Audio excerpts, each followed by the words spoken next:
कि ये जो बीपीएससी का पेपर लीक हुआ है, इसको लीक कराने में मुख्यमंत्री के करीबियों का छोटे छोटे कमज़ोर लोगों को, निरीह प्राणियों को बलि का बकरा बनाया जाए। ये जो रंजीत सिंह है, मैं आपके दर्शकों को बताऊं, ये बिहार कैडर का आईएएस लेकिन कुर्मी जाति का है। मुख्यमंत्री का स्वजातीय कुमार बिहार को कुर्मिस्तान बना रहा है। नीतीश कुमार जितना बड़ा जातिवादी मुख्यमंत्री बिहार के इतिहास में नहीं है। बिहार में कुर्मी और कोयरी जातियों को लवकुश जातियां कहते हैं। तो नीतीश कुमार की जो पूरी सियासत है, उसकी बुनियाद यही लवकुश समीकरण। कोचिंग इंस्टीट्यूट चलाने के पहले रणजीत कुमार सिंह ने बिहार सरकार से लिखित अनुमति ली। ईओडब्ल्यू वाले इस बिंदु पर कोई जांच नहीं कर रहे। रणजीत सिंह ने ये इस मामले में खुद को घिरता देखकर लग रहा है कि सबूत नष्ट करने शुरू। अब तक ईओडब्ल्यू वाले मेरे पास नहीं आए हैं, मेरा बयान नहीं दर्ज कर। आप उस जगह पे होते जहां पर आपको इन्वेस्टिगेशन करना होता, तो आप क्या करते हैं? एक पूछताछ होती है खाना पूरी के रूप में, एक पूछताछ होती है जिसमें आप कड़ाई से पूछते हैं, ग्रिल करते हैं। यदि हाथ डालेगा ईओडब्ल्यू तो जांच की जो आंच है वो सीधे नीतीश कुमार तक पहुंच। ये मामला ठंडा हो जाता है, तब सरकार चुपचाप मामले को दफन कर देगी। हमेशा देखिए, बीपीएससी की विश्वसनीयता बहुत खत्म हो गई है। हम में सब नंगे हैं। नमस्कार, आदाब, सत श्री अकाल। लाइव नेशन 7 में आपका स्वागत है। मैं शादाब मलिक। अगर अभी तक आप लोगों ने हमारे चैनल को सब्सक्राइब नहीं किया है तो ज़रूर सब्सक्राइब कर लें। बीपीएससी की 67वीं पीटी का क्वेश्चन पेपर लीक हुआ और उस मामले की जांच बिहार की आर्थिक अपराध इकाई है, वो इस मामले पर कई गिरफ्तारियां कर चुकी हैं और अब कई कोचिंग संस्थानों के बारे में भी आ रहा है कि उसके भी नाम सामने आ रहे हैं। मगर इस पर क्या कहना है पूर्व आईपीएस अमिताभ दास का, हम उनसे बात करते हैं। नखरे वाला बेटा हो या डाइटिंग वाली बेटी, डायबिटिक दादाजी हो या वेजिटेरियन मामा जी, सबको मिलेगा उनकी पसंद का खाना बस एक क्लिक पर। Download Rail Restaurant app and get tasty foods on your seat. Sir, live nation 7 में आपका स्वागत है। जी, थैंक यू। सर, ये जिस तरह से बीपीएससी का मामला सामने आ रहा है, अब कोचिंग संस्थान की बात आ रही है कि कोचिंग संस्थान का भी इन्वॉल्वमेंट है इसमें। देखिए, मैंने पहले दिन से कहा है कि ये जो बीपीएससी का पेपर लीक हुआ है, इसको लीक कराने में मुख्यमंत्री के करीबियों का हाथ है ना।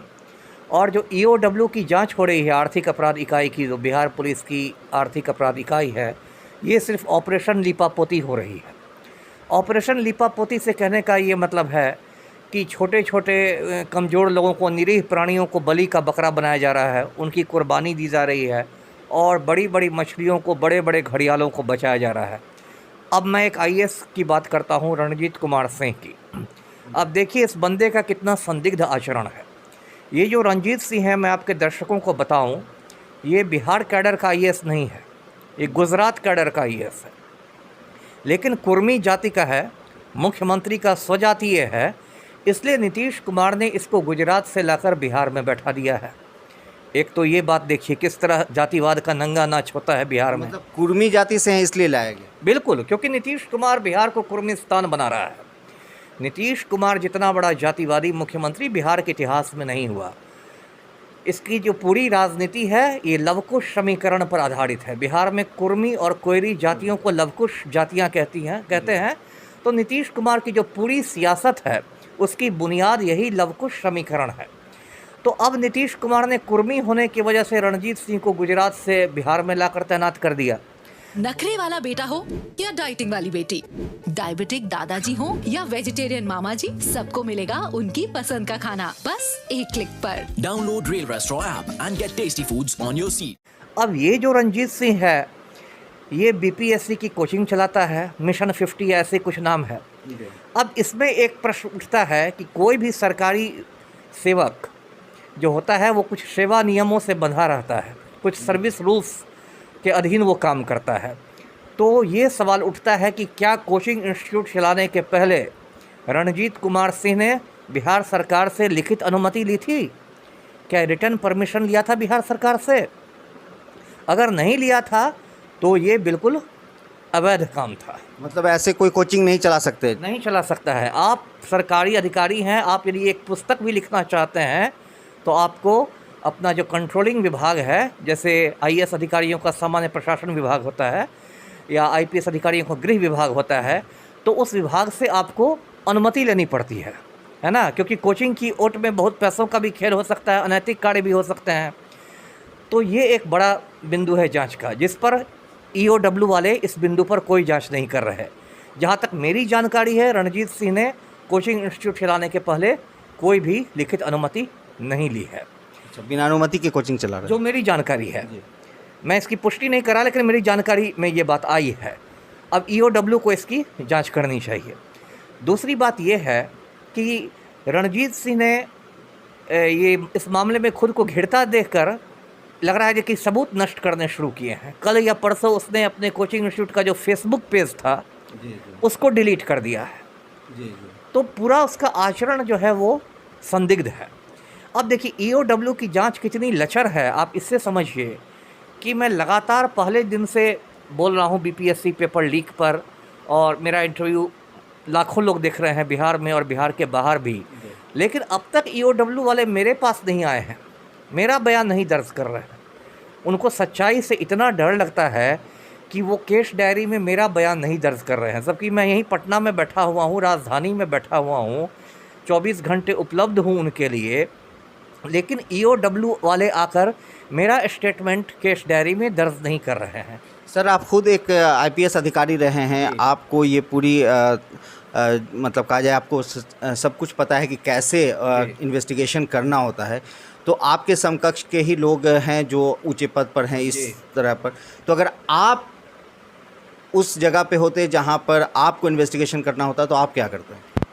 अभी तो देखिए, जो मैंने अभी कहा रणजीत सिंह की बात बताई, उसका कितना संदिग्ध आचरण है। सबसे पहले तो रणजीत सिंह से पूछताछ होती। यदि उनको तो बुलाया गया था सर, ईओयू में उनसे पूछताछ किया गया था।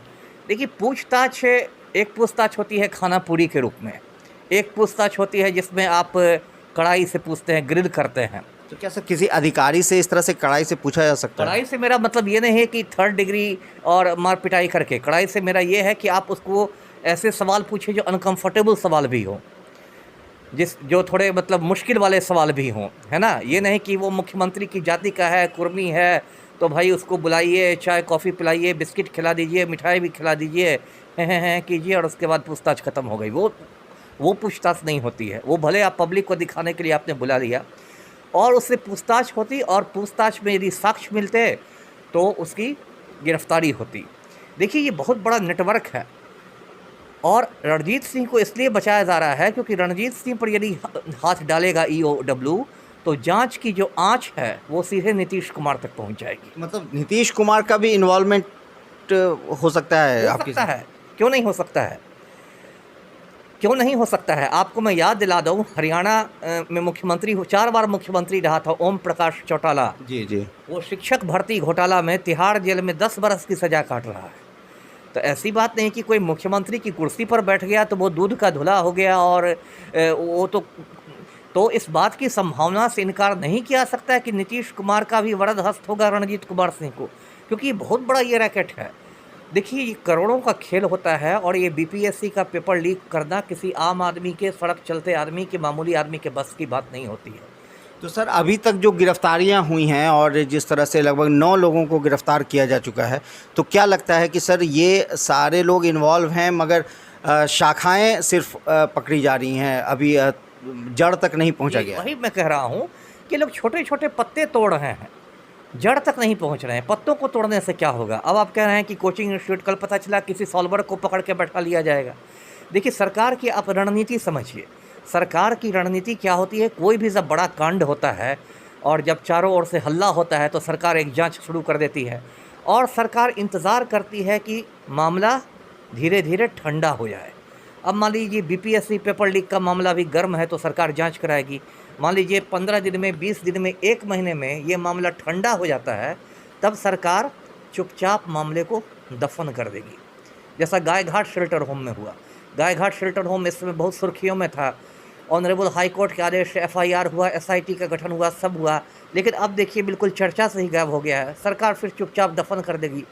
तो वही बात बीपीएससी का वही अंजाम होने वाला है, बीपीएससी पेपर लीक का। तो ये सब कुछ ऑपरेशन लीपापोती है। ये ऑपरेशन लीपापोती हो रहा है। तो सर, अब क्या लगता है कि जिस तरह से ये 67वीं पीटी का क्वेश्चन पेपर लीक हुआ, तो क्या ये अभी हुआ, इतना हाईलाइट हुआ है, या इससे पहले भी इस तरह होता रहा है? देखिए, बीपीएससी का ये है, अभी आपको मुझे 1-2 रोज़ पहले मालूम हुआ है कि 66वीं वाली जो परीक्षा हुई थी उसमें भी औरंगाबाद एक केंद्र से लीक हुआ था पेपर, और उस बार बीपीएससी ने सिर्फ उस केंद्र की परीक्षा रद्द की थी।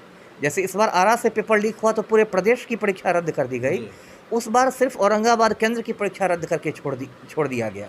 तो ये भी आपके दोहरे मापदंड हैं कि एक बार आप लीक होने पर पूरे प्रदेश की परीक्षा रद्द कर देते हैं, एक बार लीक होता है तो सिर्फ केंद्र की परीक्षा रद्द करते हैं। तो आपका तो आपकी कोई एक पॉलिसी होनी चाहिए, हर बार आप अलग अलग किस्म से करते हैं। तो हमेशा देखिए बीपीएससी की विश्वसनीयता बहुत ख़त्म हो गई है, इसकी क्रेडिबिलिटी समझिए 0 हो गई है। और पहले भी लोग दबी ज़बान में बात करते थे कि पेपर ये हो रहा है, वायरल हो जाता है, लीक हो जाता है। इस बार तो खैर बीपीएससी ने खुद मान लिया और खुद रद्द कर दिया एग्ज़ाम, लेकिन पहले भी दबी ज़बान में ये चर्चाएं होती थी। और अब तो इसकी क्रेडिबिलिटी ऐसी घट गई है कि बिहार लोक सेवा आयोग को लोग बिहार लीक सेवा आयोग कर रहे हैं।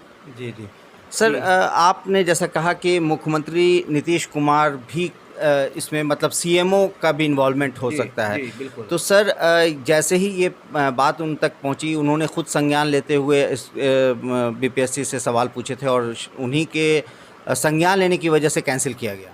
नहीं, संज्ञान क्या लेंगे? अगर आपको मालूम हो तो नीतीश कुमार ने यहाँ तक कहा कि मुझे रात में 8 बजे सूचना मिली, जबकि 12 बजे ये पेपर लीक हुआ है। ये 11:15 में लगभग। हाँ, 11:15 में। तो क्या ये बात विश्वास करने लायक है? आज के ज़माने में, सोशल मीडिया के ज़माने में, जब आपको व्हाट्सएप पर पल पल की खबर मिलती है, आप प्रदेश के मुख्यमंत्री हैं, वज़ीर आला हैं, और आप कहिए कि मुझे 8 बजे रात में खबर मिली, ये बात विश्वास करने लायक नहीं है। अब जब ये चारों ओर से हल्ला होने लगा और चौतरफा दबाव जिसको कहते हैं, प्रेशर बनने लगा, तो नीतीश कुमार ने पल्ला झाड़ने की कोशिश की। इसको आप कह सकते हैं पल्ला झाड़ना। और अब वो कह रहे हैं, इस बात की वाहवाही लूट रहे हैं कि देखिए हमने तो कैंसिल करवा दिया। अरे कैंसिल करवा दिया और आपकी ईमानदारी में जांच होती तो ये रणजीत सिंह सब छुट्टा कैसे घूमते? तो सर जिस तरह से रणजीत जी पर के नाम आ रहे हैं, मतलब उन पर उनसे पूछताछ भी किया गया, तो आपको क्या लगता है सर कि इसमें और कौन लोग हो सकते हैं? मैंने कहा ना कि इसमें तो अब क्या कहूँ, एक कहावत है कि इस हमाम में सब नंगे हैं, वही हालात है। यहाँ तो ऊंचे ऊंचे पदों पर बैठे हुए ये पूरा रैकेट होता है, और उस रैकेट में आपको भ्रष्ट राजनेता शामिल होते हैं, भ्रष्ट नौकरशाह शामिल होते हैं, और भी लोग शामिल होते हैं, क्योंकि इसमें करोड़ों का खेल होता है, करोड़ों का पैसा बनाया जाता है। आपको याद होगा मध्य प्रदेश में ऐसा ही एक व्यापम घोटाला हुआ था सरकारी नौकरियों का। वो ऐसा खूनी घोटाला था कि लगभग 50 लोगों की रहस्यमय मौत हो गई। तो ये सब जो सरकारी नौकरियों का खेल होता है हिंदुस्तान में, वो बहुत बड़े पैमाने पर होता है, करोड़ों का खेल होता है, और उसमें बड़े बड़े सफ़ेद पोश शामिल होते हैं। भले वो बेनकाब नहीं हो, उनका पर्दाफाश नहीं हो, लेकिन शामिल वो लोग रहते हैं। बहुत बहुत धन्यवाद सर। जी, आपका भी। तो इस तरह से पूर्व आईपीएस अमिताभ दास ने आरोप सीधा लगाया कि रणजीत जो आईएएस हैं उनका कहीं ना कहीं इन्वॉल्वमेंट है, साथ ही साथ सीएमओ पर भी उंगली उठा रहे हैं। अब ऐसे में देखना है कि ईओयू जिस तरह से कार्रवाई कर रही है और जिस तरह से गिरफ्तारियां हो रही हैं, अब संकेत कोचिंग की तरफ भी बढ़ रहे हैं।